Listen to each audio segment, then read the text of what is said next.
Hey, gang, we had Captain David in this morning, Captain David Glasser and his buddy Rich, and we had a really good discussion on fishing the Mosquito Lagoon, as well as a lot of other stuff. We had some good calls in this morning as well. So hopefully you guys and gals enjoyed today's show, and remember, you can always go back and listen to it over again at catchamemory.outdoors.com or the WWBC.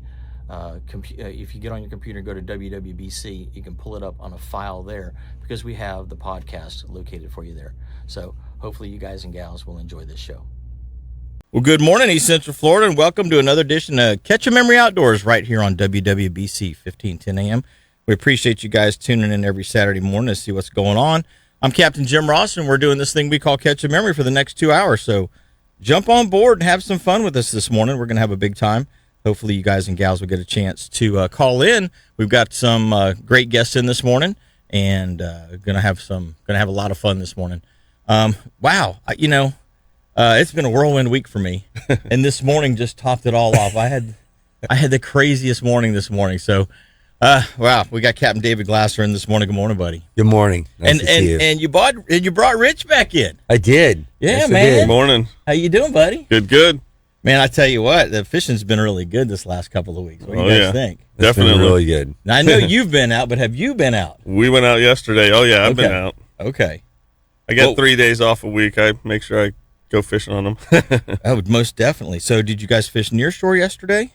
Yeah, we fished inshore, actually, up in Mosquito. How was it up there? It was good. Yeah, it was good. It was good conditions. I see there's a lot of activity around the Haulover Canal area. Does that seem to be, were you guys focused, or you just went out on the flats? We're out north on the flats. Yeah. Sight fishing. Oh. Water's turned really clean from what I understand. I haven't been up there in like 2 months. Oh yeah, it's beautiful finally. To get up there. Yep. And the only problem is that wind picked up and then it got murky. It's kind of funny how quick it changes, Yeah. But yeah, first thing in the morning, there's fish tailing close to the ramp on the east side or west side, which was good.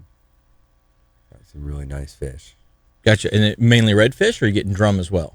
We seen drum. Lots of drum. Yeah, we were fishing all artificial, so mostly redfish and trout, some bigger trout. Have you got enough grass in there that you're fishing potholes, or are you still fishing like edges and depressions? it's just broken bottom, little potholes, but just mostly just cruising and finding fish, tailing fish. A lot of push-pull time. Yep. Yeah. Now, were you in, whose boat were you guys? We took mine yesterday, the 16 Okay, so you got a 16 Lagoon Heron. Oh, okay. Yep. Yeah, it's an older style hull, but they're a solid little boat. Oh man, it's a tank, and they used to build them in Canal Groves there. Yeah. Yep. My buddy Steve used to build those. Yep. Back before he went back to selling flowers again. A lot less itchy.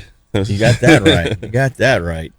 So, I mean, as far as the conditions go, you guys, obviously we fished Mosquito Lagoon for a long time. We've had some bad conditions in the Mosquito Lagoon. We've had some good conditions in the Mosquito Lagoon. Right now, in the summer anyway, the conditions were really kind of good as far as the grass goes, but the turbidity and the algae that was in the water again this summer was a bit concerning to me. Yep. And I mean, is that how you guys feel about it as Oh well? yeah, for sure. Yeah. It wasn't clear for sure for a long time. And there was now- fish, and grass, but Yeah, it seemed it was a lot of cut baiting. It was a lot of vibration lures like spoons, stuff like that. Topwater plugs, when you could fish. So that's the bad part about having grass is that you have to deal with floating grass. Yep. But the good part about having grass is you've now got places for bait fish and redfish and trout to hide. Yeah. Yesterday there was not a lot of floating grass, which was good. Yeah. And then a lot of that grass is dying off too. Yeah, most of it died off and floated away, so, or settled in. So that's all good. Sorry we're late. Morning, buddy. We just wanted to come and say hello.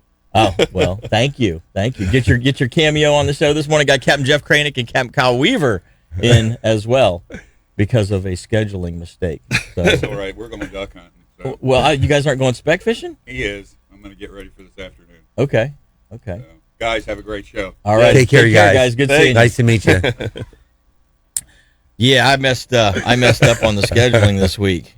It has been such a whirlwind through the, I've had a lot of cancellations. I've had a lot of guys, can you fill in, and then I'll be driving while I'm doing that, and then I'll forget about it, and 2 weeks later I'll go, I got to fill that date in, and that's what happened today. Is the fellow that was supposed to be here today called me and goes, hey, I am not going to be there. I'm not going to be able to be there because I have got to take care of my daughter, or granddaughter.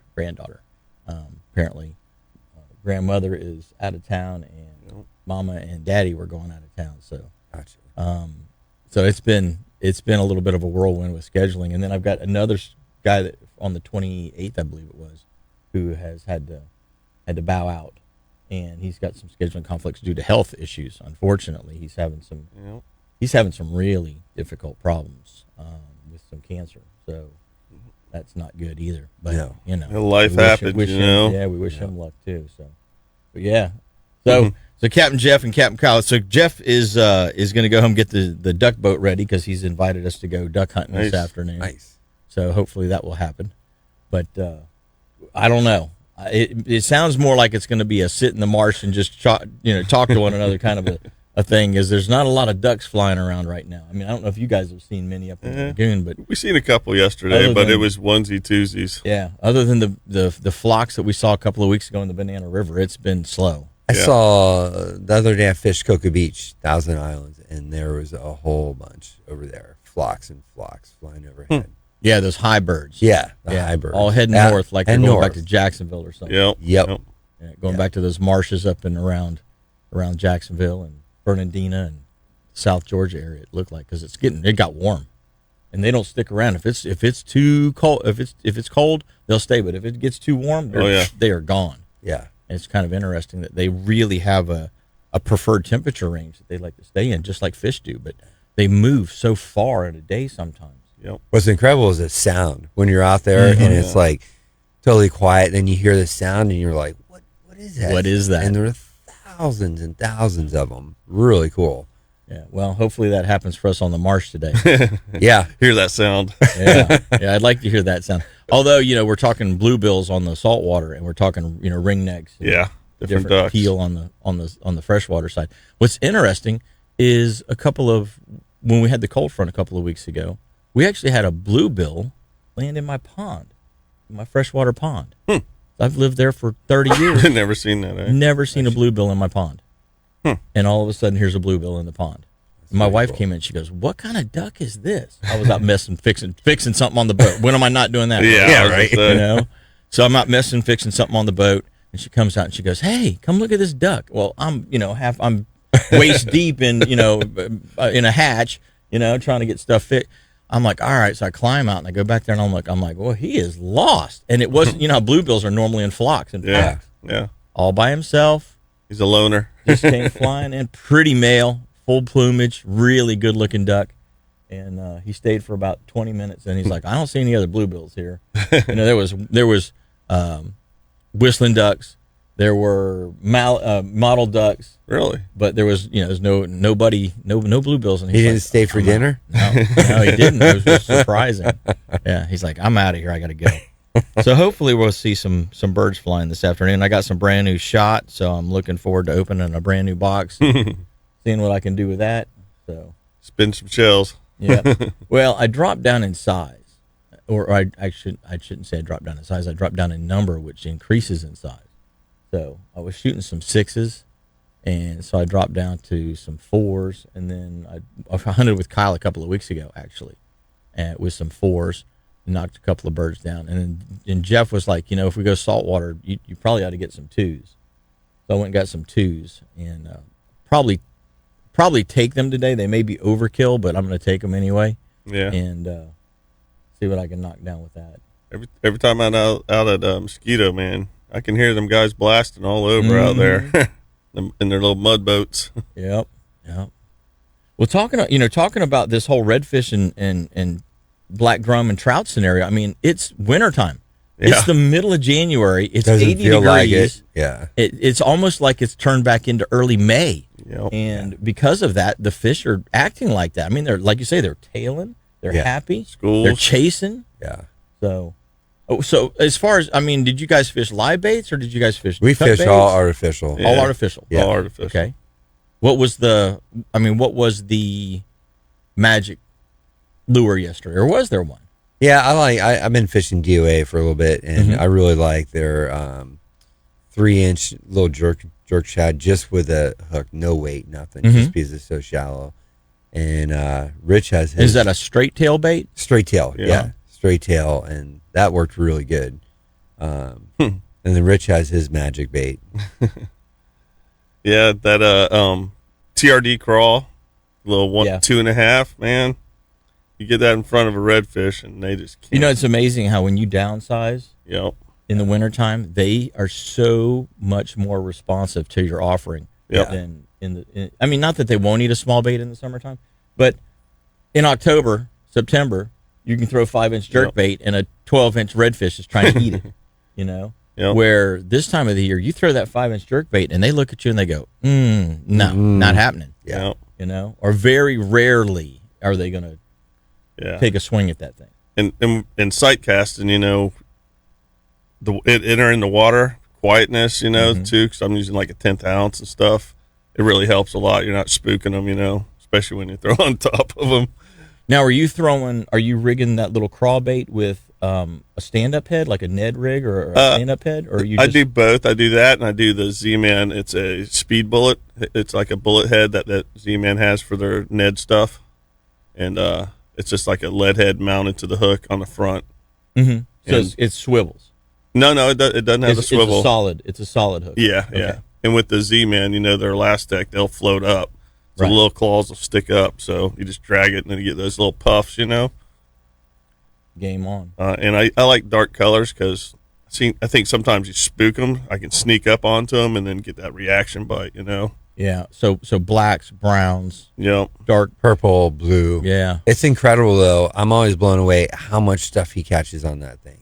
Like, not just one species. Like, he'll Everything. catch, I've seen him catch, you know, redfish, obviously, trout, Snook. drum, snook, everything. It's You have incredible. to think, we have a variety of different kinds of shrimp. And even though it's a craw bait made for, basically Yep. made for smallmouth fishing. bass, Yep. Yeah. you know, is what it was designed for. Yeah. Those baits will transfer over into our lagoon system. Yep. And because we have pistol shrimp that are reddish brown, Yep. you know, and about 2.5 inches long. And in the wintertime, I mean, they eat a lot of pistol Oh, shrimp. You'll find it other times of the year, you've got grass shrimp. And so, you know, even though a grass shrimp is only maybe 3/4 of an inch long, that you can still, you know, throw something super small like that, even though it's not an inch or 3/4 of an inch, it can be 2 inches and they'll still come and pick that thing up. Yep. It's reaction. A lot of it, I think, you know, too. They're just see that movement especially when they're tailing like they were yesterday, you know. The other thing I noticed, too, that he's learned is, like, slowing down. Oh, definitely. Slow down. And I'll take guys out, and they just go too fast. They want Like, to power fish. slow down. Yeah, slow it down. And it's amazing when you just slow down, and it's like fishing a live bait. Yeah. You know, and those fish will just thump it. Yeah. And it's like, you know, if I Now, can, are you guys using scent too? Are you scent guys? Yeah. Procure. Oh yeah, Yeah, a little Procure Procure. crab scent or shrimp Yeah. scent or something. Yeah. So what I found, tell me, I mean, you guys may not have experimented with all the different flavors. I mean, Procure and there's Bang. There's a lot of different scents out there. With the Bang, I find that the shrimp or the, especially if I'm cobia fishing, this is we're kind of taking a deviation here, but especially when I'm cobia fishing, I'll spray my cobia jig with the menhaden oil. And then if, and it just, it hits the water and it leaves a plume, Yeah. of oil, but there's a scent trail coming off of that thing. Yeah. And I believe that when the fishing is a little tougher, I really feel like that scent gets you that bite. absolutely, And then I agree with you. But the oils don't stick on plastics as easily. Yeah, not that good. So that's where the gels, like the Procure gel, comes in. Yep. And I use a lot of their blue crab and a lot of their shrimp scent. I put it on everything. I mean, you know what I've been throwing lately on the beach? You're talking about crossover baits, okay? Mm-hmm. You're using a smallmouth bait to catch redfish, right? Yep. And various other things. Yep. I've been using the little Ned twitch baits, the BLT from Crush City, which is that Elastec type material. Yeah. Yep. And I've been using that. Rapala makes that Crush City line. And so the Ned BLT, and then there's one called a Ned Roll. I actually got some of those and tried that one for the first time yesterday. And I caught everything from silver perch to bluefish to speckled trout. I mean, it was amazing, the variety of things. And I was throwing watermelon red flake. You think watermelon red flake out on the beach, but they didn't seem to care. It was just it might have been a size profile. It may have just been the way, like you say, the way that the movement of the thing. And I was using it with the swinging Ned head rig. The Ned head as I use those too with a lot of stuff too. I like those. I think in the deeper water where you're having it, like I was popping it up like a pompano jig. I'm snapping it up, letting it fall, snapping it. So it's that twitch and fall, kind of like a sand flea or a crab or something would use. It was one of those type scenarios, but I'm snapping it up and letting it fall. But that, you put a little bit of Procure on that thing. Mm-hmm. I was surprised at all the different species we've caught with that thing. I just ordered some of, you were talking last week on your show of the Crush City, and I just ordered those, came in yesterday. I was like, oh man, I was hoping to have them for a trip. And they're the same Elastec, and they got the little kick on the tail there. So I'm going to give that a try up there. Yeah, they work really good. Well, I'll tell you what, guys and gals, we've got to take our first break, and then we come back. We got a caller on the line, so don't go away. We're going to be right back with more Catch a Memory after these messages. Hey, guys and gals, appreciate y'all tuning in every Saturday right here to Catch a Memory Outdoors. Captain Jim Ross here in the studio with you today. Got Captain David Glasser and our good buddy Rich, the fisherman, the slayer. Every time I see him posting something up, he's slaying, catching some fish. Hey, you know what? This segment of the show is brought to you by the guys and gals over at Direct Graphics. So if you're interested in anything that you need to promote your business, whether it's business cards, you need a boat wrap, a truck wrap, you need yard signs, you need shirts made, you need any kind of stuff to promote your particular thing that you're trying to promote, or gathering that you're trying to put together. You have a huge family gathering, they can make up shirts for the family gathering or something like that. They can do all kinds of stuff. So give them a call over at Direct Graphics, because they can design it for you, they can print it out for you, and they can install it for you if you need it installed. So give them a call right there, 321-631-1001. That's 631-1001, and you will be impressed with what you get back from those guys. Hey, we're going to go to the phone lines. We got Captain Mike Mann on the line. Good morning, buddy. Hey, good morning, guys. How are you today? Doing good. How are you doing? Good. I'm my house is quarantined. We've all got the flu. And I'm on the back side of it. My wife's on the front side of it, and my son's, I think, pretty much over it. But it's been 4 days of misery. Holy cow! We were there in Christmas week, right before Christmas. Man. Yeah, Miserable. Man, it's terrible. I feel for you. It hits, and it hits hard. Yep. And I mean, I was doing a charter Wednesday morning. I look at my guys and I go, guys, I don't think I can do any longer. I think we need to call it a 3 hour. We headed in. I got to the house, fever of 103. Whoa. Oh, no. You know, Mike, I had one hit me like that about 12 or 15 years ago. I distinctly remember I was sitting at Port St. John, and we're going down the flat, and all of a sudden I got this flushing feeling that came over me, and I was like, whoa, what was that? And then I'm like, man, I just don't feel real good. I got to the point where we're going down the flat, and I just laid down on the deck of my boat. Oh, no. I actually laid down, and I'm like, guys, I just need to lay down for a minute, because I'm like getting like I feel like I'm going to throw up or something. And they're like, you okay? And I'm like, I don't know, honestly. And I mean, I didn't mean to try and scare them or worry them, but it hit me so fast that I could bear. I mean, finally, I'm like, I'm like, you just got to man up, muscle through this thing. I stood back up. I said, we're going to the dock right now. Put it on the trailer and got home. And it was, like you say, Mike, it was 3 or 4 days of absolute misery.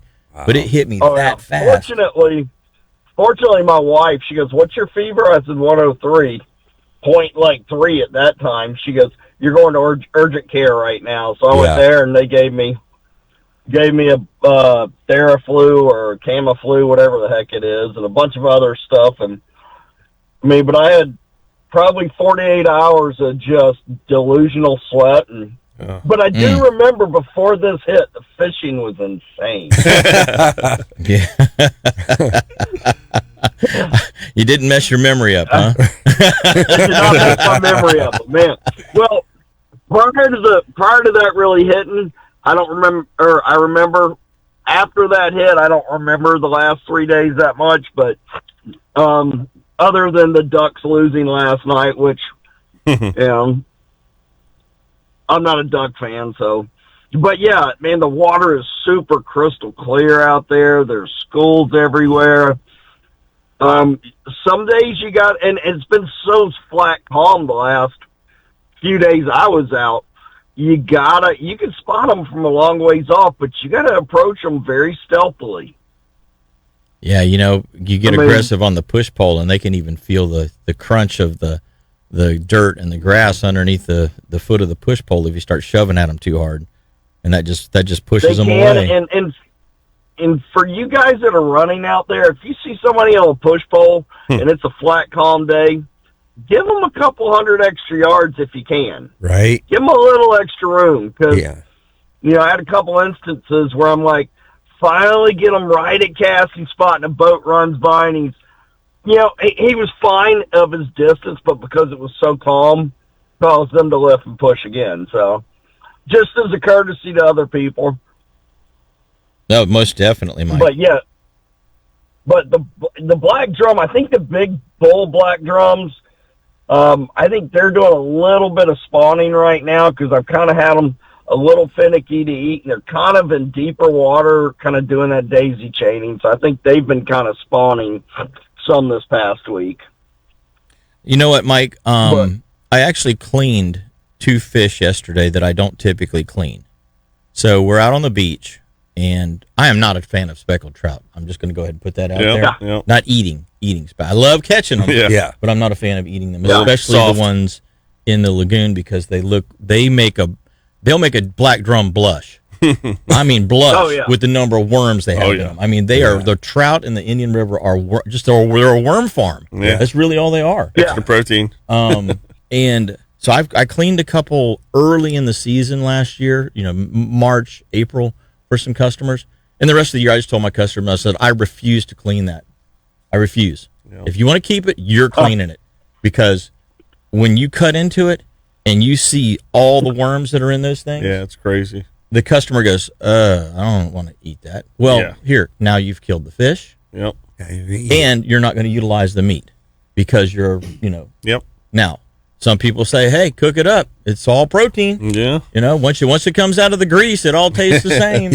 You know, but it's just the idea of it, I guess, more than anything else. Yeah. And so it's one of those things where I just, you know, my customers last year, all last year, they were like, "Hey, we want to keep a trout." Nope. Oh, you can keep it. I'm not cleaning it. Yep. I'll clean your redfish. I ain't cleaning that trout. I'm not doing it. And so they go, "Well, why not?" And I'll go, "Because it's full, slap full, chock full of worms." And they're like, "What?" I'm like, "Yeah." So it's better to just put them back in the water. Now, you know what? We as guides, we should do that all the time. Yeah, no doubt. Then we would never have to clean fish, and we'd have more. And we'd have more fish in the lagoon, right? But that's got worms. A big triple tail. These catfish are delicious, though. Yeah. Exactly. And they have no worms. Yeah. Let me clean you 27 of these hardhead catfish. Just deep fry them whole. So, Mike, you know the guys I've got in today. I've got Rich and Captain David Glasser in this morning, and they were just in Mosquito yesterday. Yeah, yesterday, and said the bite was still strong. So. You know, all of that time off that you've given the fish, they're taking up the slack for you. Yeah, thank you. Just appreciate you. I appreciate it. I guess everybody in the last few days slid up I saw where Willie was up this way shooting a video, I guess, for Smith Optics, and I'm like, man, I take a few days off and my northern end gets invaded. Come on. Yeah. No, I'd say everybody's welcome up here. There's plenty of fish, and it's just nice to see the resurgence of what's going on. Because to be honest with you, 5 years ago, I didn't know if I was still going to be doing this in 5 years. I was right there with you. Yeah, the lagoon had gotten so bad, and I was starting to look at other areas and trying to decide if, in my 50s, if I wanted to start another guide business in another part of the state. Yeah. Or another part of the country. And it's, that's a daunting task, and pretty hard to decide. And luckily I stayed and stuck it out, and the lagoon's really making a great rebound. It's not back to what it was, but I'm seeing glimpses of what it used to be. Seeing the schools of black drum definitely helped. And a lot of people don't realize that 15 years ago, seeing a school of black drum, it didn't happen. 15, 20 years ago, you never saw schools of black drum. No. Not in the Mosquito Lagoon. No. You might find that big giant one every now and then, but you never saw them. And now we've got huge schools of, I think I've already seen a school close to 300 of black drum, 300 thick. And then the redfish, we had schools of redfish, 200, 300, 400 fish thick. And I'm already starting to see some schools of redfish that are probably pushing 100 to 150 this year. That's a lot of fish in a school right now, Mike. That's a lot of fish. Yeah. Because as well as I do, it's been a pod. Guys that just moved here 6 years ago are calling 20 fish pods schools, and the 20 fish is not a school. 20 fish is a pod. Yeah. 10 fish is 8 to 10 fish is like you call them, a war party. 8 to 10 fish. And 20 is a pod. Yeah. And then 50 is a really small school. 100 is a small school, and 200 is a school. So it's good to see those numbers, coming back again. Yeah, and it's nice because what I'm finding them in a lot of places I had them at 15 years ago. Nice. And they're showing back up in those same spots, but I'm also finding them in places I've never seen them, which is kind of nice. So it shows that they're spread out quite a bit more, and it's not really a tough thing finding fish right now. The hardest thing is sometimes figuring out what it takes to make them eat. Some days they are just jumping on it and you can't do anything wrong. And then, there's days when they're challenging, but that's the Mosquito Lagoon. Right. Well, I've said it for years. We have the world's most educated redfish. Yeah. Fish in Louisiana didn't get past kindergarten. Fish in Jacksonville, they went to middle school, and fish in the Florida Keys, they got through high school, but fish in Mosquito Lagoon, they've got a doctorate degree. They've been to school, they're smart, That's right. And they don't put up with any kind of, nonsense. So you have to be stealthy. So Mike, real quick, you know what? I want to hold you through the break if that's okay. Yeah, that's fine. Because I've got a couple questions, and I want to bounce it off of Rich and Dave in the studio. Guys and gals, we're going to take our next break. When we come back, we've got a couple more Q&As coming up with the Mosquito Lagoon Master, so don't go away. Hey, guys and gals, welcome back. We appreciate you tuning in every Saturday right here to Catch a Memory Outdoors. I have become, I'm just going to go on a little segue here. I've become addicted to my phone.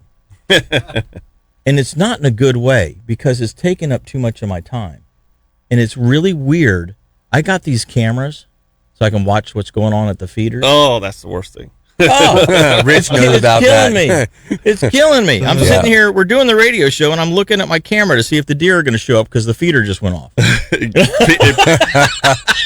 doesn't notify you? Sure. Mine notifies me. It's even worse.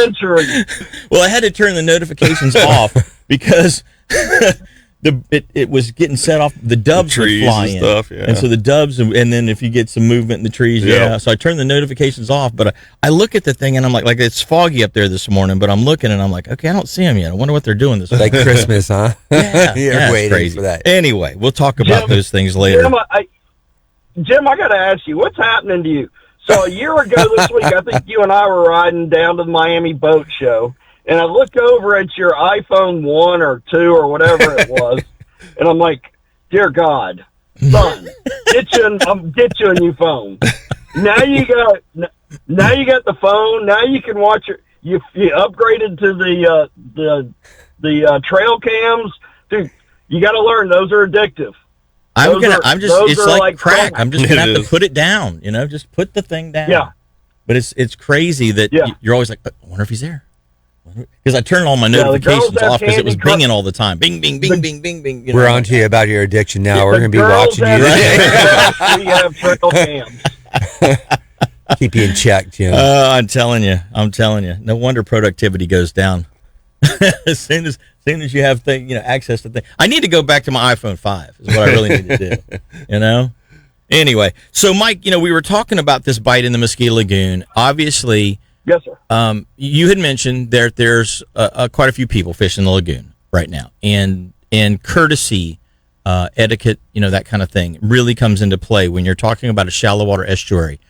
I know that we've put in the pole and troll zones have been put into place. There are flats that historically are pole only flats. You don't run them, So for some of the newcomers out there, that maybe just be getting here in the last year, 2, 3 years, what would you say is the best way for them to figure out how to run around the lagoon system before they ever get to the lagoon system? When you and I first started guiding, there were no satellite charts. We looked at actual nautical charts of an area. So a hotspot map, a waterproof chart. Yeah, top spot map was what I learned on. Yeah, I learned how to go. Yeah, we looked at those every single day. And so... And I didn't even have a GPS on my boat for the first, 5 years. I just learned it by line of sight. And, to be honest with you, that's the best thing you can do is get out there, pick on your hot top spot map, say, well, I want to go check out this quadrant. And if you've got a trolling motor, that's, to me, polling's great, but if you just want to learn the area and cover water, get on a trolling motor, stand on a cooler on the front of your boat, and just start covering and looking. Move fast enough that you're covering water. You start seeing fish slow down. Start watching what they're doing. Are they sitting on sticks? Are they sitting in sand holes? Are you lifting them up in grass as you're kind of, going across it? That will help you learn what they're doing at any given time. It will help you learn where they're holding. It'll help you learn the lagoon. And if you're coming down, you're out scouting, you see a boat up ahead of you. They were there first. Go out. Go to the other side. Just learn. Learn. It's the more you learn about it, then when you get out there and you get running, you're like, well, I'm going to go check this area out. There's a boat in there. Well, all right, well, I'm going to go to this spot then. Oh, there's a boat there. Well, I'll go to this spot. Oh, there's no boat there. I'll slide in there and fish. And, right. I had that last weekend where I think I hit 8 different areas before I found a place that didn't have any boats in it so I could slide in there, and we caught fish. It's all about learning all the little things. The Mosquito Lagoon is a very small area. It really is. It is. It is not a large body of water when you fish Louisiana, when you fish the Everglades, the Keys. The Mosquito Lagoon is a very small body of water. Yep, I agree. With this water shallow it's easy too, to it's get time crowded. to do it and clear. Yeah, Because shallow, clear water is the best time. You can see bottoms. I'm seeing bottom now. It's like, oh, that's why they're always here. It's rocks here or something, or whatever. Yeah. But yeah, moving like or you there's said with the just a trolling motor. depression. You can be going down the flat, and then all of a sudden there's just a little depression, Foot. a little slough, a little something. There's just a slight contour change. And I always tell people this, when you're looking at the flat, okay, and you're like, oh, well, this whole flat is just all the same. Well, it's not all the same. No. It looks, it's at not. first appearance, it does. It looks all the same. Yep. But then as you go across it, you're like, oh, well, this area right here is about 6 inches deeper than this area over here.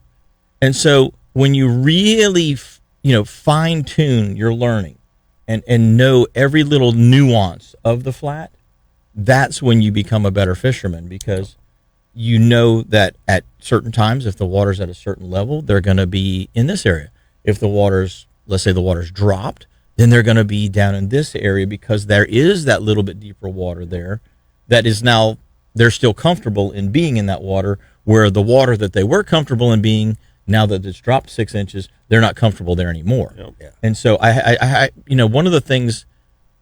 one of the misnomers of fishing in the flats is that there's a hole, a fishing spot, a hole. It's not. No. It is a dynamic playing field. Everything is continuously changing in the flat. And what you have to do is you have to figure out on today's conditions, Yep. what is it that the fish want?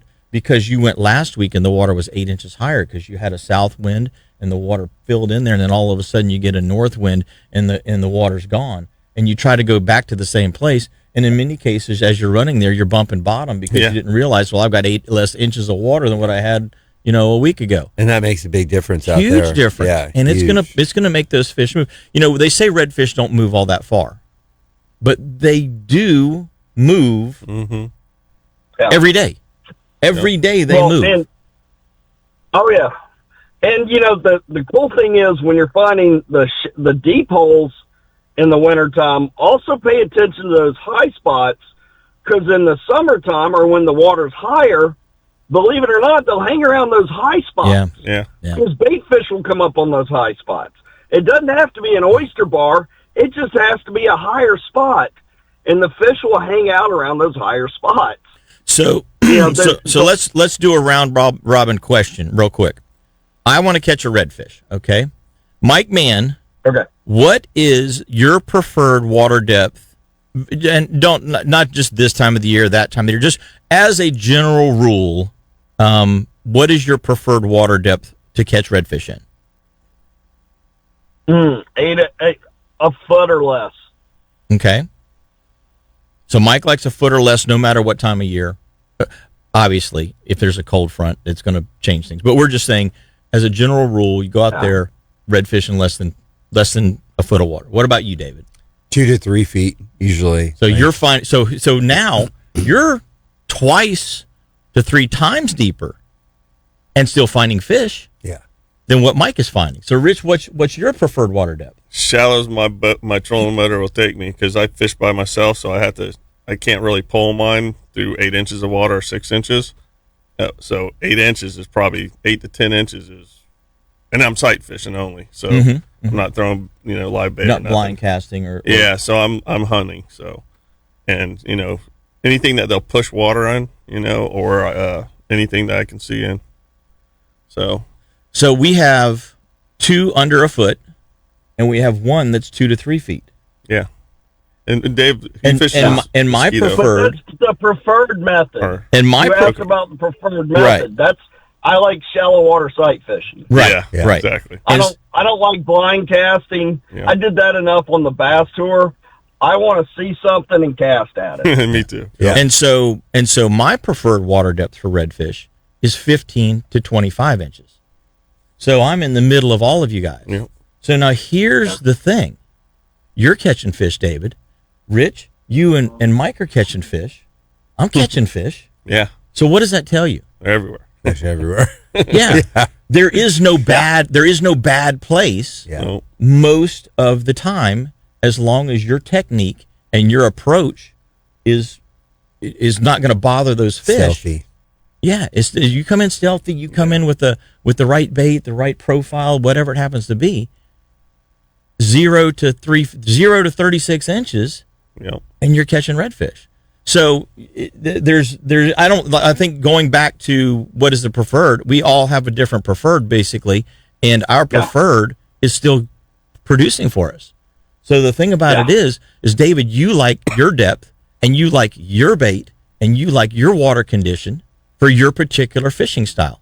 Mike and Rich like theirs a little bit different, and I'm kind of in between the two of you guys. Yep. But it all works. So what I would say to the listeners out there is this. Don't think that you have to have a boat that floats in 3 inches of water, to go catch redfish. Yeah. Because you don't, as long as you can do it in a stealthy fashion. Because the main thing with redfish, there's 2 main things. One is your approach on that fish or on that school. If you don't come in to where they don't know that you're there, it's game over. Because if they know you're there, they may not run off, but they are not going to eat. They're like, nope, something's going on over here. There's a dude in a boat. He's got a stiffy 21-foot push pole. I can see that, I can tell by the sound the foot makes on the bottom of the lagoon, it's a 21-footer because the 18-footer resonates differently whenever you strike that foot to the, you know what I'm saying? Yeah, like you said before. Our fish have a doctorate. The education, yes. That one's got a Very guava educated. foot. Yeah, a guava foot. So, our Guava fish, foot. I want to flip palate special guava foot. Yeah. they are so educated. And so I think the main thing is find something that works for you and perfect that. That's what I would suggest you do. Yeah. Depending on what it is that you like to do And where you fish. and where you're fishing. Yeah. For sure. But Well, Jimmy, we've talked about this before.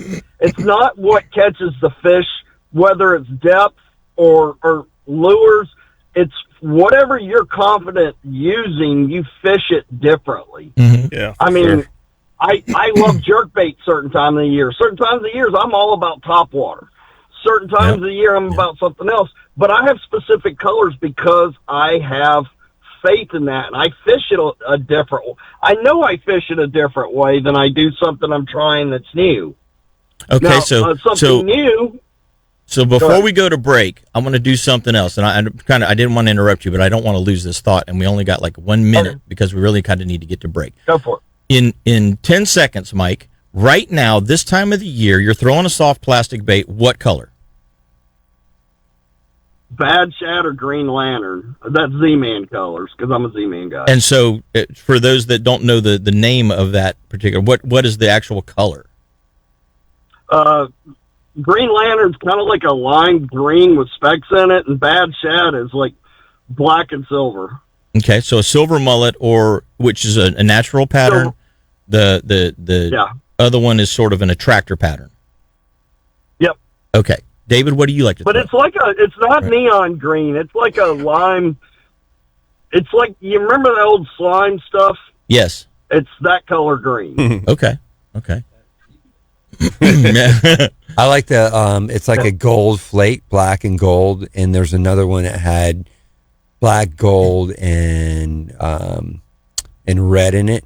I forget the exact color. It's a DOA black, color. But black is the darker, bait, yeah. And I the do base. like the lime green too. Yeah. I have used the lime green, and I had another one that was like a real kind of just brown with a green speck in it, and that one worked really good too. And Rich, what color would you just? I use it's called the Deal. It's from Z-Man. It's a bluish dark colors is what I prefer, and then I also use like a bubble gut, which is a dark with a purple belly or a pink belly, and that's my colors. I like. And then when I use jerk shads, it's like a gold flake and a brown.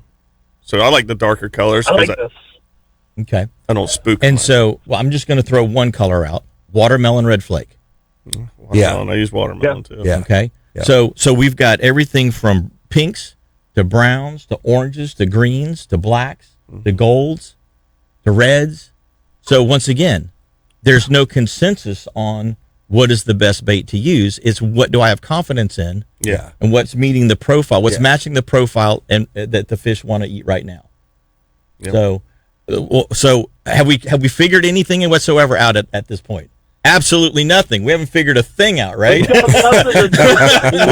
whatever you're confident in is what I That's throw. the bottom line. Yeah. Slide into your spot, Yep. see the fish, make the presentation, watch the reaction. Well, also, I mean, like yesterday, I went through a lot of different colors, and I would try something. If we had a school of fish and I put something out there, and I felt like they saw it and I worked it good and I didn't get a bite, it's coming off. I'm putting something else on. Right. So I'm like trying to figure out. And that's the right way to do it because, you may not want to do it after one fish. Maybe especially if there's multiple fish in the area. Yeah. But after the second or third fish says, no, that's not what I'm wanting, then it's definitely, you get 3 refusals in a row. That's time. It's time. It's time. Yeah. Well, and sometimes it's about how you work it too. 'Cause Yeah, I I'll agree. make a couple of casts and I'll change up my presentation. Mm-hmm. And sometimes they want that steady retrieve. Sometimes they want it where it swims a foot and then falls down and like bumps the mud.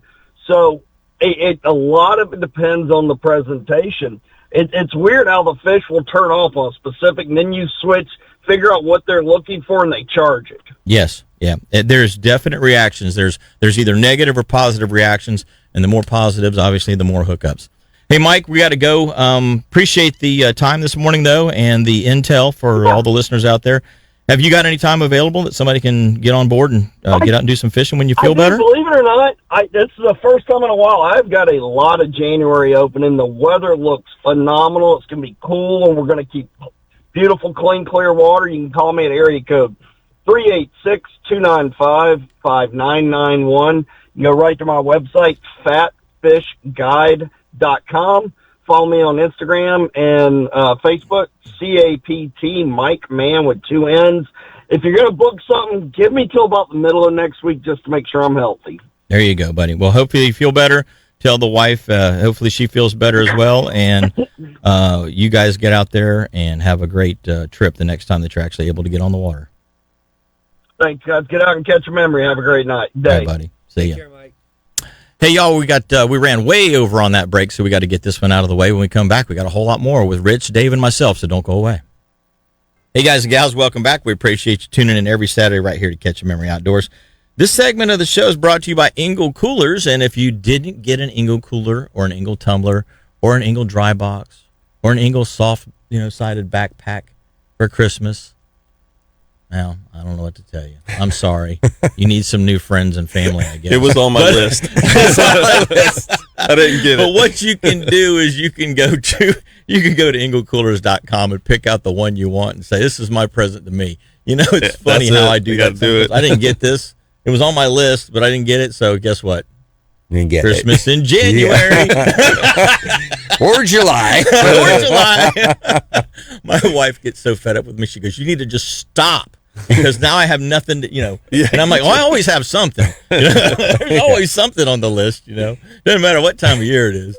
It was like October, right? And of course they did this no tax on hunting supplies. Yeah. Yep. So I'm out there just racking, cha-ching, cha-ching, cha-ching. I'm ragging it up, right? I saved 12 cents. Yeah. And my wife is going, you just need to quit. She goes, there's going to be nothing left for me to even get you. And I said, well, I'll tell you what, why don't you take some of this stuff that I just bought and you can just wrap that up. I won't need this till January or February anyway, I don't have a problem with gift cards right now with the wife. Giving me one. Yeah, gift cards, for me. That's a great idea. My wife, she says, I don't even know what I'm going to do with you anymore. So I was like, I told you, before you ever got into this deal. This is I do. This is. I hear the same thing. We're in the same how boat. it is. Yep. Oh man. Well, we were talking about specifics for the Mosquito Lagoon, and obviously these transfer over into the Indian River, the Banana River complex. But like you were saying during the break, there are other areas where we're finding schooling fish. Now, Rich, I don't know if you fished the Indian or Banana lately, but I've been in the Banana, and you've been in the Banana lately, and there are some nice schools of fish over there. Yeah. Now, they can be difficult to deal with sometimes, especially the drum. Yeah. You really trying to get them to eat an artificial is not easy. So you have to kind of go. Yeah, the drums are hard. Yeah, you kind of have to go to bait. But I found, Tony Bozella is a guide up in Jacksonville. Okay, I've known Tony for 25 years. And he makes a little black bucktail jig. And it is like the only jig the guy throws. Year round, day and night. That's just when he's got a charter, everybody's got little black jigs tied on. And they're just little 1/8 ounce and 1/4 ounce jigs, little bucktails. But it's surprising to me how well that bait does, or that lure works for him, and has worked for him for decades now for his clients. So when we first started getting schools of black drum in the flats about 10 or 11 years ago, we started seeing them start to show up, mainly up in the Scottsmore area, Flounder Creek, down through Aranchua, and then sort of towards Mike's Fish Camp there in Mims. That whole stretch, that whole North Carbide Flat stretch to Turnbull is where they first showed up. And then a few of them started showing up around Banana Creek as well. And I started throwing this little black jig with a shrimp on it or with some Procure on it. And the thing I found was with those black drum is you would cast it out in front of the school. And black drum don't necessarily, they're not like redfish. They're not moving in a straight line. Yeah. They twirl a lot. It's like their compass is broken. Yeah. They don't go in a straight line. They swerve over here, then they swerve back over there, and then they swing a circle and come back around over what they just went over sometimes. Yep. And so when you would get in on them like that, that little black jig with that Procure or that live piece or that piece of shrimp, not even a live shrimp, but a piece of shrimp, because I would just tear the shrimp in half, and that way it had some some scent coming out. The black little jig gave you enough weight to cast it, and it also gave it some contrast with the bottom. And I would just throw it in there, let it lay, and as they came over, the school came over the spot, I would just slowly turn my handle, not twitch, not jig it, don't just drag it, just barely drag it on the bottom, and then you felt they would just pin it. They would just pin it to the ground like it was a crab, and then as you felt that dunk, you just reeled and lifted. Yeah, and it was it was a no fail way to catch those fish, and I have stuck with that particular method for black drum for all these years now, because that's like my go-to to catch drum. That's the way I fish that crawls the same way. Is the little Z-Man I can crawl throw it out fish? there, and if they're there, I just barely drag it where it just makes it look like it's moving across the bottom. Yeah. And it's so effective. Mm-hmm. And so, David, to your point, I think you started the show off talking about fishing too fast, and with shrimp imitations and crawfish imitations and crab imitations, you don't want that thing to move very much. But if it moves a little bit and makes just a little bit of puff of sand or just a little bit of sound coming off of it as it's dragging, man, they can pick it up very easily.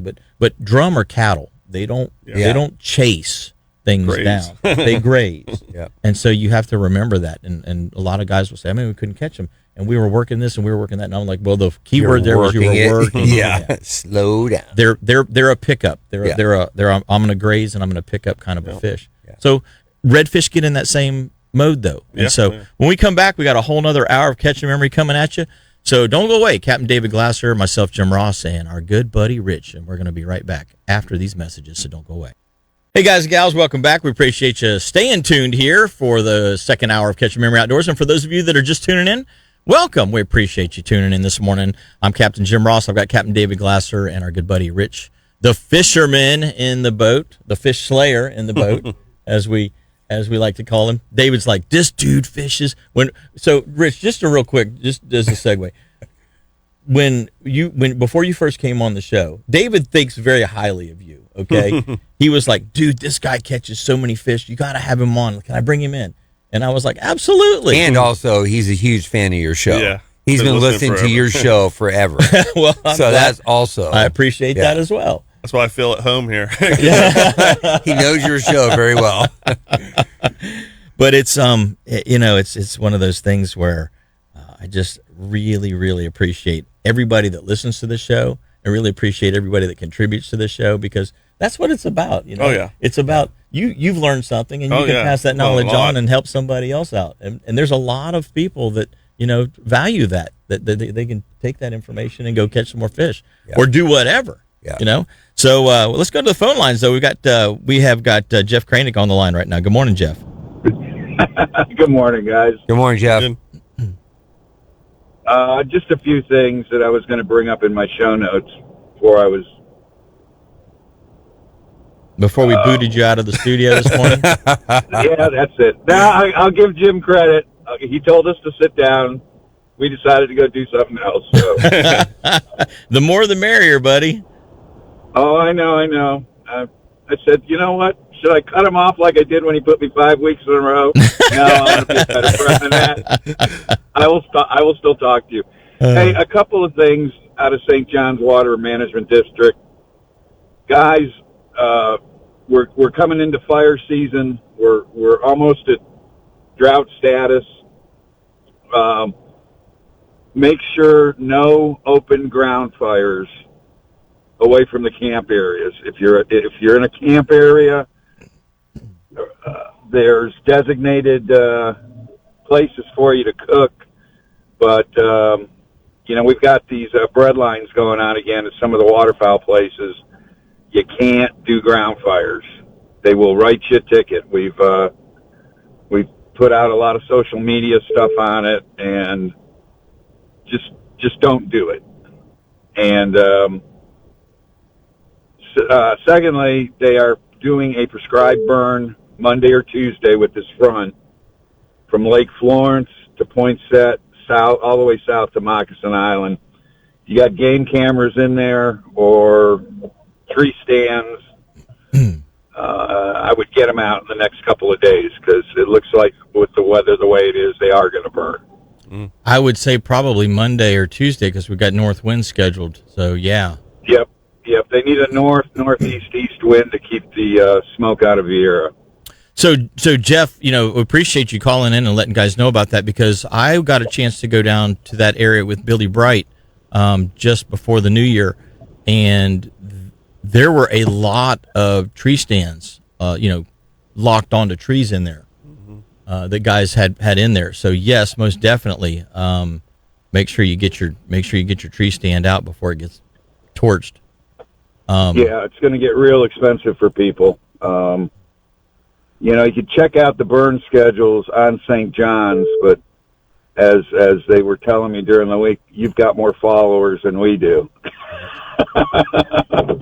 So Jeff, would you mind making an announcement too? Real quick on the fires though, you were talking about when the guys are set up to go duck hunting or do whatever they're going to be doing, and they're waiting to get on the water.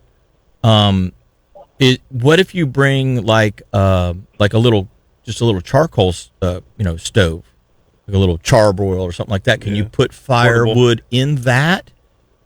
It's kind of in a container, sort of. You better be cooking. Obviously, a lot of guys bring the black stones or whatever with the propane. They would be happy with that. So, okay. We've been having some issues down off the Fellsmere Grade at Headwaters, and we're trying to police ourselves before we get policed. Before we get policed. Because they're out there giving warnings for the fires now. We want to make sure that nobody gets a ticket for that. So, Gotcha. Understood. Well, we appreciate that, buddy. No problem. So real quick before we go to the break, what does this afternoon's duck hunt look like? We go out in a boat. We set up decoys and put palm fronds over us. That's what we're trying to do this afternoon, buddy, is the birds get kicked out of certain areas because they get hunted hard. And we're going to hit an area to where they're going to come back to for the afternoon to roost all night. So that's the plan. So your plan is these birds have been pushed somewhere, and we're going to set up somewhere in the flight path to try and catch them as they're transitioning back. Well, more so we're not on the roost, but near the roost, yes. Okay. We're trying to intercept them as they're coming back in. That's kind of like hunting a game trail, the deer's going from his bedding area to the food plot. Yep. He's using that game trail as he's transitioning to and from, so you're just set up there waiting for him to come by. What makes it hard is and I've said it on the last couple of weekends when I've called in, we are shooting the same birds for the most part that got down here a month ago. And they're pretty decoy shy. They're pretty wary. We've got a lot of birds north of us in the Carolinas, but any day now, especially with this warm winter that we've had, we're going to get that reverse migration. And what that is all the birds that went south of us to Bahamas and Cuba and Dominican Republic, they're going to start coming back in the next any day now. Yeah. And it should be a spectacular reverse migration. That's what I saw last week, I think, the other day. Flying north. When I was in Cocoa Beach, they were all flying north. There was thousands and thousands of them. Yep. Yeah, I sent Jeff little video of it. So- It was like you say, you could hear them before you could see them. Yep. There was that many birds flying.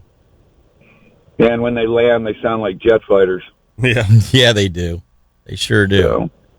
All right, buddy. Well, I just I'm looking forward to it, and I will see I was you. looking forward to co-hosting today too, but you know, Well, you know, He's got poke that I bear. like these guys better than I like you. I know, I know.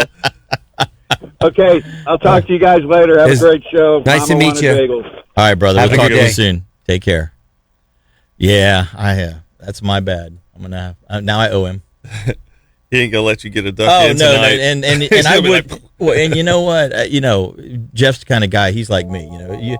Anytime that you get the chance to kind of rub somebody's nose in it. Oh, here we go. Yeah, we'll go back to that. We'll revisit that a couple more times. So yeah, it's a lot of fun. Who have we got on the line now?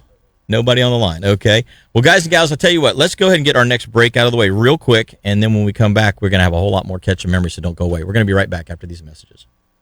Hey, guys and gals, welcome back. We appreciate you tuning in every Saturday right here to Catch a Memory Outdoors. This segment of the show is brought to you by Petrucci Insurance, and if you haven't, you need to call them. 321-632-1200. That's 632-1200. Get a rate quote check done for your house, your car, your boat. Make sure you're not paying too much, because the insurance companies will definitely not give you a discount if you don't try for one, So it's one of those things where if you don't check, you don't know. And obviously you can save a lot of money by giving Petrucci a call, because they're an independent insurance agency. They check with a bunch of different companies that they deal with and try to find you the best price for the best coverage for your particular application. And that's what's so great about Petrucci. In fact, I was actually talking with Don Petrucci last night because, as we were just talking fishing is what we were talking, honestly. Who are we kidding here, right? But I said to him, hey, my insurances are coming due again. And, my truck comes due in February. My house comes due in March. Flood comes due, and so on and so forth. And I'm like, coming out of January and February is typically the slowest time of the year. We've just gone through Christmas. We've just spent a pile of money. And then January is typically a slow month for guiding. So I'm only running half of the month instead of the whole month. And so I really haven't replenished the money. Yeah. And then I have my two biggest expenditures of the year, because my truck is registered commercial, like my boat is, for my business. What's $5,000 a year for my truck? It was like 48. It was like last year was like 4,800 to insure my truck. My private truck, is 1,600 a year, 1,800 a year, but my commercial vehicle Crazy, isn't it? is almost 5,000. So, and then you've got boat insurance and you've got house insurance, and it's just like wow. So I said, is there a way that I can move this to say June, when I've got money? When I've gone through spring break and speed week and bike week, and I've got plenty of customers that have come, and I've got more money at that time of the year, and it's easier for me. It's not a stress for me to stroke that $4,000, $5,000, $6,000 check. And he's like, absolutely. He says, absolutely. He goes, we just need to do a couple of things. And he goes, but we should be able to make that happen for you. So if you're in a situation where your payment is at the wrong time of the year, like mine, they can fix good. that for you too. Good idea. Yeah. So Well, try and get those things better, because I'm not the guy. I'm not making quarterly payments. Yeah. I want the discount. I don't like paying you to begin with. In fact, I hate paying you. I'm just going to be right up front. I hate paying for insurance. Yeah. Okay. And I'm sure, I'm guarantee you, I'm not the only guy out there that feels this way. And so I want to pay it all off. I want to get the best price for the one lump sum payment, and I don't want to get additional fees and charges, because I have to break it down into multiple payments. So yes, there's lots of things. Bottom line is this, guys and gals, just call Petrucci. Yeah. See what they can do for you. It doesn't cost a thing to call. Maybe 10, 15 minutes out of your day, maybe. And then you could potentially save hundreds, if not thousands of dollars. So it's definitely worth it. So give them a call, 321-632-1200. I think you guys and gals will be impressed with what they can do for you. Now there are certain things that they can't do. They can't do commercial boats, like there's in mine, David, that we can't do commercial boats, but recreational boats all day long, and large properties. If you got 50, 60, 80 acres, that's kind of out of their wheelhouse. They don't really have a provider that can handle those kinds of sizes of properties. But for your average house in your average neighborhood, they got you covered all day long.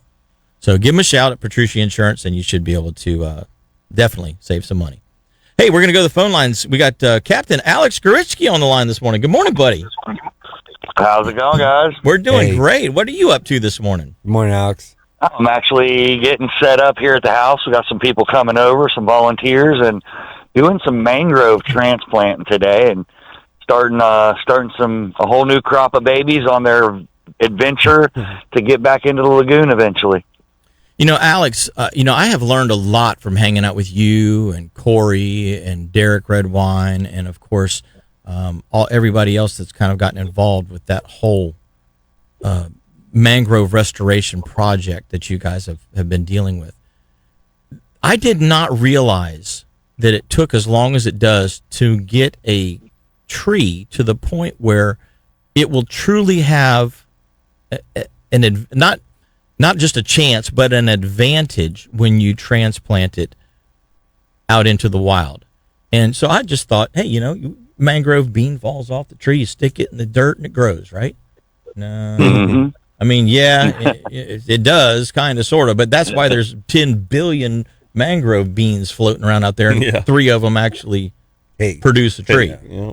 The things that the things that they're doing, it's crazy. We look at doing anywhere between 10 to 15,000 a year too. So it's wow. It's making that 3 out of the millions that actually survive be the 15,000 that we have is definitely a chore. And actually it brings up something that I've run into more times than not, especially with the locals. And there was the project back on 520, I don't know, 30 years ago or something, where they did the PVC pipe and they just stuck the little mangrove propagal. And still to this day, I hear people, you can't grow mangroves. They tried on 520 and it doesn't work. Right. We do things 3 of the 200 actually stuck, Right. Right. We do things a lot different these days. And, Corey taking the time over decades to learn how to grow these things through trial and error. And then not only that, what we do with her and the mangrove bomb situation to give these things, it's 3 to 5 years before we put one of these things into the ground. Yeah. So it's a long-term play. It's not a short-term process. That's for sure. Well, and at 3 to 5 years, that tree is now 2 feet tall and has not just a single root system, but it's now starting to spread. In the case of the red mangroves, it's now starting to get additional roots that are dropping off of the limbs and that sort of thing. So it's much, much more advanced. It'd be like taking a toddler and throwing them out the front door and saying, hey, make it on your own, or growing the kid to 10 or 12. At 10 or 12, the kid's going to be able to negotiate the world a little bit better than he will at 18 months, kind of thing. Yeah, and the idea is to get as many of these as we can on the shoreline. So the more successful we are at it, the more we get to put in, and that's kind of the direction we're taking. And just like you said, it's eliminating the younger part of it helps with seeing full-grown mature trees. And it's a lot like what we're doing with the clam stuff. We're taking seed clam and growing it protected up to hand size, and then that is now a broodstock clam bed. So it's getting past those early stages. With the clam stuff, everything in the water starts as a squiggly. Everybody starts as a floaty squiggly, and it doesn't matter if you're a fish, a coral, a squid, whatever.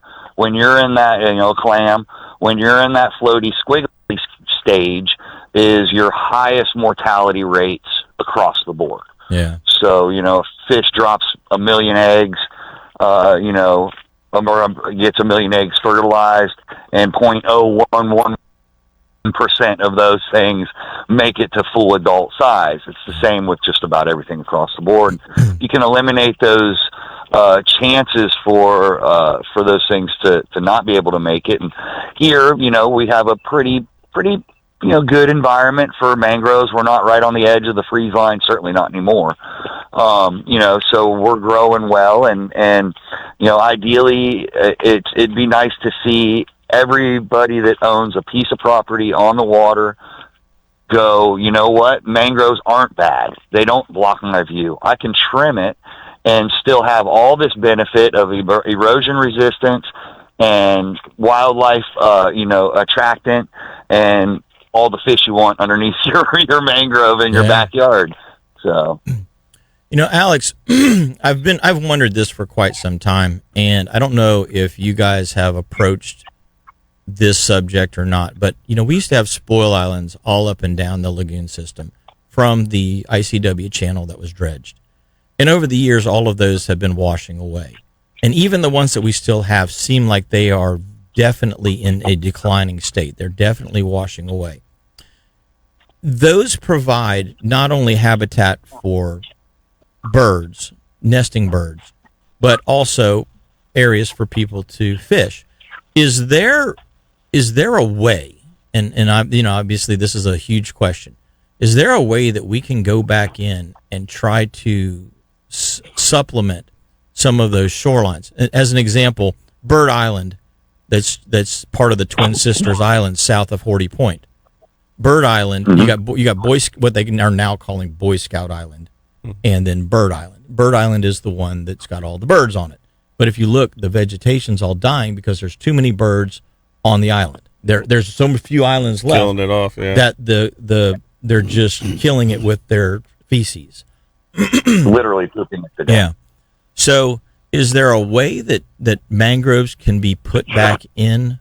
Because a lot of that was hard vegetation like palm trees and things of that nature. It wasn't necessarily mangrove. Is there a way to go back in and plant mangrove around those edges and fortify those edges, maybe with some oyster replanting for some shoreline breakage that can help bolster those again? Obviously, you're not going to keep the birds off of the island, but with the mangroves being partially in the water, they're not being saturated 24/7 with the bird droppings like a palm tree or some other kind of a hardwood type tree would. Is that a possibility? We've actually put a lot of thought into precisely what you're talking about. And as you know, like you said, many of the islands have been sunken at this point in time, and they're not sunken to the point to where they're gone. They're just, under the surface of the water at all of our water, high water, low water, doesn't matter. And ideally, you could come in and make rock island oases on any one of those that you chose. And it's something we've actually been looking at, trying to come up with a way to make that appealing to enough people to try to see something like that happen.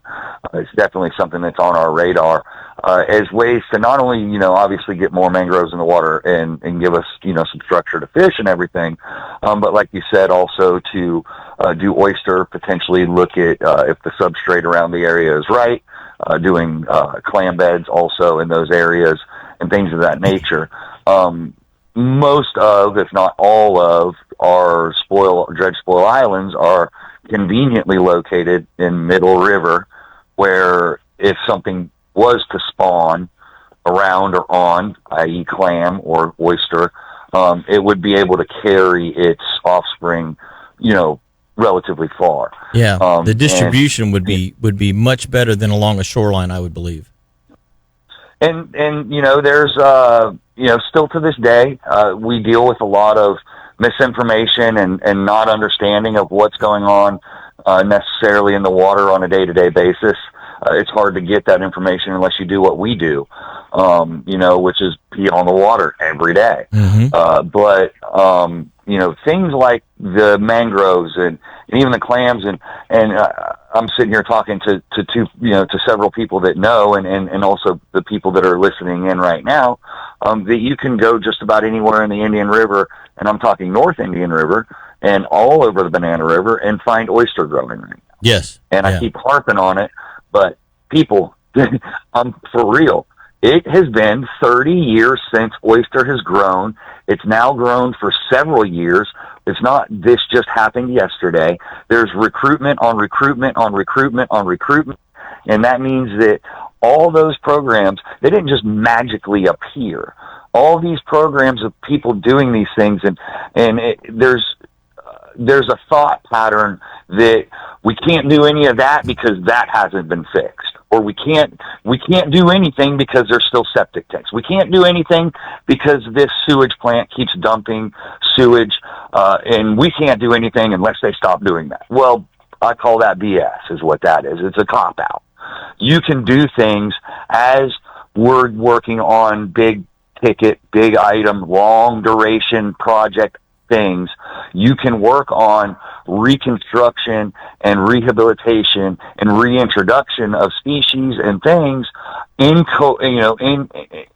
alongside of that, so that when you do fix the big ticket, big bad guy, you've already got programs implemented. You've already got your infrastructure set, and now you can go all out and put stuff everywhere because you guys did a great job and fixed the real freaking problems. Yeah. Unfortunately, there's not much room for nuance these days, and things like a lagoon that was abused for over half a century, 70 years, that flipped upside down, and we went, oops, we got to fix that. It's nuanced. There is plenty of it in there. It's a little bit of this and it's a lot of that. Death by 1,000 cuts doesn't get fixed because we fix one sewage plant that keeps dumping. Right. Death by 1,000 cuts doesn't get fixed because we get a couple of septic tanks out of the water. Death by 1,000 cuts gets fixed by 1,000 Band-Aids, by millions of people, and by action and activity. You're exactly right. And to your point, a person that's riverfront, direct river access, they have the ability right now to do three things that are extremely beneficial for the lagoon as a whole. One, if their substrate behind their house is sufficient to hold clams, you can have clams planted, your own clam garden right behind your house. What better way to start attracting fish and help clean the water? Two, you can put mangroves in, which do exactly the same thing, shore up the shoreline and help filter the water. And then three, and this one may be a little bit harder, but you can also figure out ways to get those oysters and that oyster recruitment along your shoreline, like you were talking about. Because if you put something down there, if you're allowed to put something down there, and it's a hard substrate, the oyster will find it. And oysters are going to be filters as well. So you're shoring up the shorelines, keeping the turbidity down, and filtering the water all at the same time by having those three things going. And if every single person that has riverfront access, that those things are viable for their particular location, if everybody did that, it wouldn't matter if the sewage plant dumped once in a while, because there would be such an overwhelming filtering system in place that it wouldn't even really matter. There you go. And, you hit the nail on the head, and is monumental as you can kind of try to make the issue of our lagoon and its woes. Simple things like what you just said, that 3-step process. If you live on the water, there's 2 of them you can guarantee that you can do, and they'll most likely work. One is put a mangrove somewhere, and 2 is the oysters, like you said. The clam stuff, obviously, the bottom's got to be right and everything else. But with oysters, we were actually just down at Old Fish House. Jim, you were at the Project Sea Safe event last year. Yes. We're having it again this year at the end of April. And Corey and I were doing some work. They did a drone drop of another 2.5 million clams out in that area because they grow so well. Yes. Why don't we put 50 million of them there and let them grow well? And then you have a whole section of 3 miles, 4 miles of river that's full of clams, putting them other places, because when they spawn, they go other places. But we were doing work, and I don't know if you remember at the last event, we had the CCA come in and set up a booth, and they were doing the vertical oyster gardens. This is literally oyster shell on a piece of rope that you hang underneath your dock. Those vertical oyster gardens, in less than a year, I've got video of it, basketball size hunk of oyster at the bottom of these vertical oyster gardens. Wow. It's a piece of rope and oyster shell. That's all it is. A piece of rope run through a stack of oyster shells hung off the bottom of the dock. We put like 70 of them underneath the dock. All of them have basketball-sized chunks of oyster on them. And there you go. You're now a gigantic filter right in your backyard. That is awesome. That's awesome. Yeah. Hey, buddy, if somebody wants some more information about that, how can they get a hold of you or a hold of a website or something to try to get some of that stuff done around their house? Visit teamdogooder.com. The contact us on there, it goes straight to me. You'll get filtered in whether you want to volunteer, whether you want to try to do some of these things. Give me a shout. If you want to go fishing, of course, but if you want to learn anything about what's going on with the lagoon, truth about what's going on with the lagoon and what we are seeing on a daily basis, give me a shout at 321-480-3255. Be ready to talk for a while because I don't stop. Well, thanks so much for the call this morning. I really appreciate that. And thanks for all of the knowledge that you just shared with all of our listeners out there, Alex. And once again, Captain Alex, Local Lines Charter Service, if your guys and gals are interested, he knows where the fish are. I have seen it myself this week with him standing in his boat with customers with bent rods. So it's for real. Thanks, Yes, Alex. indeed. Have a good one, you guys. See you, buddy. Yeah, we had a lot of fun this week. We caught some good fish this week, side by side. Anyway, we're going to take a break. When we come back, we got a whole lot more Catch Your Memory, so don't go away. Hey, you know what? I want to let you guys know, Starbright has an outdoor collection, if you guys and gals don't know. I mean, obviously, we all love to sit outside, enjoy the outdoors. That's why it's where we live in Florida. You enjoy it here. If you haven't seen their outdoor collection, it's a continuation of what we use every day on our boats. And they have got all kinds of different things. But one of the things that is a great crossover is their fabric cleaner. So you have fabric on your porch, patio, furniture. You know, maybe you got a little gazebo out there. You know, they have a fabric cleaner that cleans that fabric. So if it's got dirt, because there's constantly getting dirt, especially if a dog, you know, like us, our outdoor furniture takes a beating. But with this fabric cleaner, you can clean that fabric, and it doesn't harm the fabric. And it's called their heavy duty fabric cleaner, and it's in the Starbright Outdoor Collection. One of the products, they've got many, many products in this collection, but this is just one of them. And it loosens dirt, pulls stains. You get bird droppings, dog feet prints, all that kind of stuff. It pulls all that stuff out of there. But the main thing is it's safe for polyesters, canvases, and acrylics. So it has a couple of different types of products that it works on. Won't stain it or nothing. Yeah, right. Good deal. It won't discolor it, all that kind of thing. So one of the things that I had done on my front seat on my boat, it's not vinyl. It's fabric. And the reason I did that was because vinyl has a tendency to wear out within 2 to 3 years. Yeah. The fabric, and I use this cleaner, and they also have a protector. I use that on it, and the cleaner cleans it. So if I start to get a little mold or mildew or something like that, cleans it off, get fish blood on, all that kind of stuff, takes it right off. But you don't want to put a vinyl cleaner on a fabric. Yeah. Like the Starbright Ultimate Vinyl Clean. If you use that on a fabric, it damages the fabric. So you don't want to do that. And I didn't realize that at first, and I kind of ruined my first seat. Well, I talked with the guys at Starbright, and I said, hey, is there something that you guys make that I can clean this with? And they're like, oh, absolutely. Absolutely. So because my front seat, my fighting chair, if you will, is fabric, I used this fabric cleaner on it, and it has now lasted, it's 5 years old.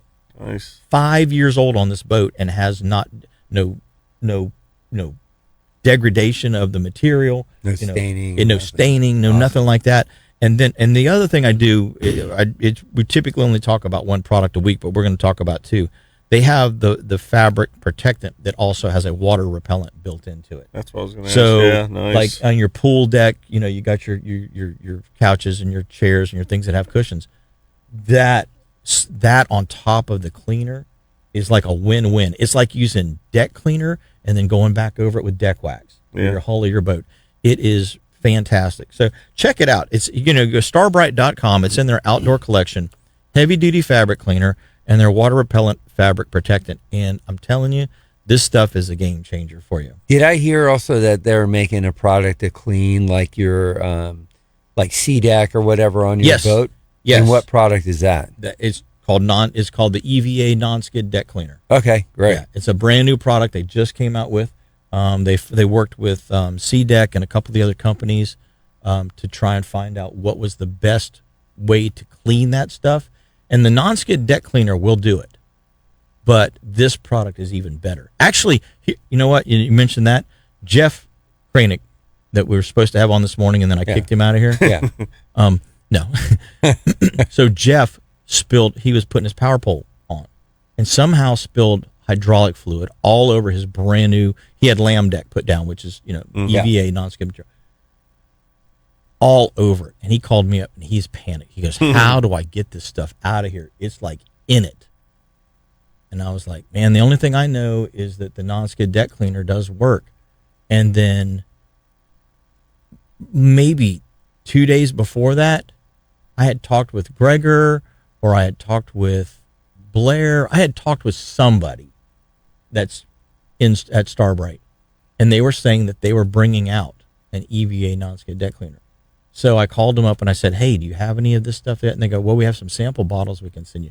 So I got Jeff just a little tiny sample bottle, and it took care of his entire problem. Like a little 3-ounce sample bottle. That's awesome. Got it all cleaned up. So he called me. He goes, you aren't going to believe how good this stuff works. And I haven't seen his. I'll see his boat today when we go duck hunting. It'll be the first time I see it. But it'll be interesting to see, hey, where was the spill and what does it look like now? But he called me back up and he was like, you aren't going to believe the way this stuff works. So yes, they do make an EVA non-skid deck cleaner as well. And would you call, or can you contact Starbright to get that, or is it Starbright.com? Starbright.com? It's the easiest I've been wanting thing to try it too. I've been hearing about it. It's these days. I mean, you can, if you find it at the store, grab it. Yeah, I haven't seen it yet. But That's a problem. In these days, it's just as easy to go to the website and order. Have it shipped to anything. the house. Yeah, they ship it right to the house. I'm going to have to order some. I'm loving their boat polish shoe. That's worked great. Yeah, marine polish is awesome. I have so many comments on that. It's on my interesting, boat looking good the way that company works. They go and test and test and test. And then when they've got something that works, they go, okay, it's working the way we want it to work. Now, how do we make it more environmentally friendly? Yeah. And that's step one and step two. First of all, it has to be effective, and second of all, it has to be environmentally friendly, or as environmentally friendly as it can be. Mm-hmm. Because obviously chemicals are chemicals. Yeah. And so with Starbright, it's like they do everything they can to help you, but also help the environment. Yep. That's awesome. And it's a great company. It really is a great company. Need more companies like that. We need a lot more like that. Hey, you know what? Let's do the catch conditions real quick, and then we'll take our next break. Fishing and boating conditions from Ponce to Sebastian. We've got, looks pretty good today. Southeast at 5 to 10, becoming south at 5 to 10 by tonight. Seas inside of 20 miles are supposed to be around 2 feet, with a dominant period of right around 4 seconds. So there's a little bit of a wind chop out there, it looks like. Ponce buoy this morning was 67 degrees, and it was 2 feet at 4 seconds. The 4-mile buoy out of Canaveral was 69 degrees, 2 feet at 4 seconds. 20-mile buoy is out of commission right now, so I can't give you what that one is. But the water temperature there should be right around 74 degrees. That's what it's been the last couple of weeks, 73, 74. 6-mile buoy out of Fort Pierce, 76 degrees, 3 feet at 4 seconds, which is 2 feet at 4 is a little choppy. 3 at 4 is not fun. I don't like 3 at 4. No. So I would say if you're going boating, go out of Canaveral or Ponce. Stay to the north part of the listing area right now. Western edge of the Gulf Stream, 44 nautical miles out of Ponce, 31 out of Canaveral, 24 out of Sebastian. Surf temp at Ponce is 64 degrees. Cocoa Beach is 69 degrees, and Sebastian is 71. And the tides look like this. We've got a high tide coming up at 12:54 p.m., a low at 7:20 p.m. at Canaveral. And then at Sebastian, we've got a high at 12:55 p.m. and a low at 7:37 p.m. And I've been goofing around and didn't figure out what the solunar tables were for today. So let me take a look at that real quick so that we have that information for you guys and gals as well. So No, I don't want to upgrade. I want to stay with the basic one that's free. Thank you very much. So looking at the majors and the minors today, we have a minor coming up right around 11:18 a.m. to 12:18 p.m. So right there at lunchtime, we've got a minor that's going to bump your activity up a little bit for your hunting and fishing.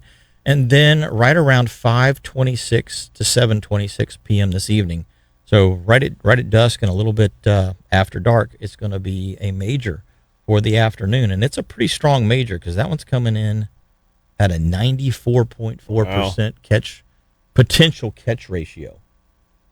So that's not bad.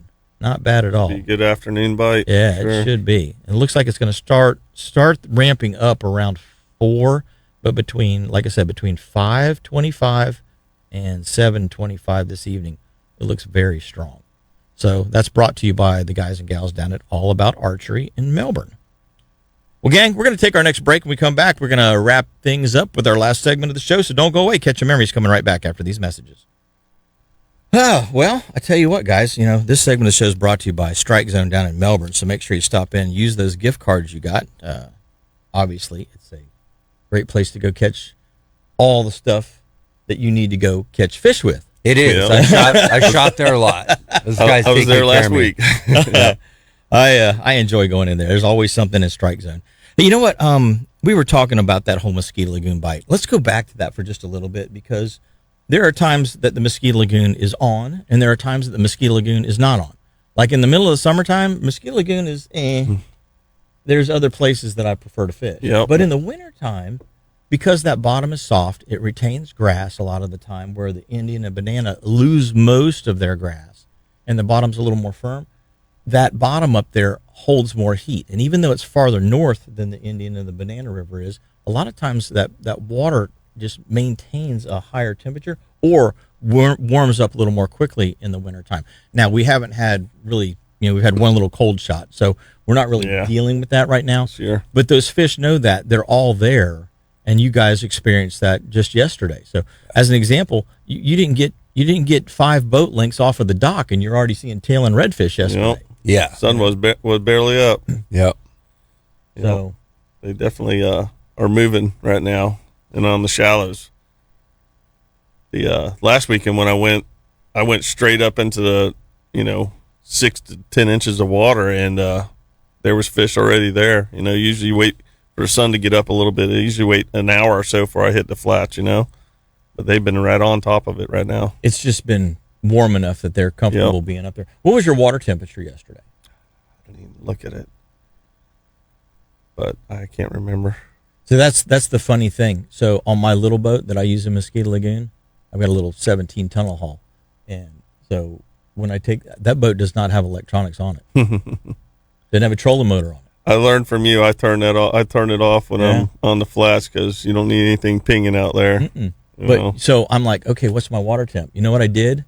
I went to Harbor Freight and I bought one of those laser measure temp things, like you'd measure. Oh, that's smart. Yeah. And that's what I carry with me. That's my. I'm like, well, what's the temperature here? And I just shoot it real quick. Yep. I use the same thing I shoot when I shoot the oil whenever I'm deep frying a turkey or whatever it happens. Awesome. What it happens to be. That works. When I use my kayak, I got a little one that I drop in the water. Yeah. So I can keep checking it where you're at. Just have it on a string. Yep, that's it. Drop it in and check it. But it's you get instant feedback, and it's so I just feel like that estuary is, like Mike was saying, that estuary it looks big at first, but it really fishes small. Yeah. Yeah. It's a very small place when you really start to learn it. And I don't need electronics to navigate around there. I don't need electronics to find fish, because you're typically in less than knee-deep water. 95% of the time when you're fishing Mosquito Lagoon, you're fishing fish that are in less than knee-deep water, unless you're fishing the big black drum, the spawning redfish in the middle of the summertime, or speckled trout. Yeah. Or the tarpon up in Tiger Basin. But other than that, and I don't run electronics anyway when I'm fishing tarpon. I turn my electronics off. So it's one of those things where you just don't need all those extras. And so not having the trolling motor on the boat, not having that extra battery or two, not having those things on the boat, really, they lighten the boat up. Yeah. It floats a little shallower. I don't have the tendency to turn the trolling motor on to try and buzz down a flat. I take my time and I slow down, and I actually end up catching more fish because I'm not in such a hurry. Mm-hmm. And David, you had mentioned that earlier about speed at which you fish. Sometimes, and I know you guys know this, sometimes it's better, especially on a weekend, it's better to sit in one spot and not move because everything around you is moving. There's a boat going here. There's a boat running there. There's a guy on a trolling motor over here. You know, there's a whatever. There's noise. There's activity. And the fish will push away from those noises to find the quiet spot. And if you become the quiet spot, I've had days, here's an example. I've had days where I just sat in the top end of turtle pen and just watched people push fish to me all day long. That's great. All day long. That's great. And I never moved. Love that. You know? So it sometimes that whole, I got to hurry up and work this shoreline to see if there's any fish on. Sometimes that's the wrong approach. And especially in calmer conditions like we've had this week, that slowing down and just being that quiet spot in the water, the fish will naturally come there. And then you can see them if they make a push or, you know, they pop at a shrimp or spook a mullet or even they start tailing, you know, and maybe you have to adjust with the push pole and, you know, shove a couple of boat links to make the presentation. But in most cases, you can stay within like 100 yard radius. Yeah. All day. Last week, I spent 2.5 hours and I didn't go 300 yards, you know, and it was, as soon as you start to bump forward, it's like yesterday even, it's like, we don't even need to move. We just need to stop moving because the fish are here, you know, you just got to. Every time crawl. we moved, we would spook stuff. Yeah. Yep. It was like they were everywhere. Yeah. It was crazy. Because you were being the quiet spot. Yep. Yeah. And they were happy being in the quiet spot. Yeah. They just make that power pull a little quieter going into the hard shell, you know? Yeah. I keep saying I want to put an anchor on it instead of the stick, you know?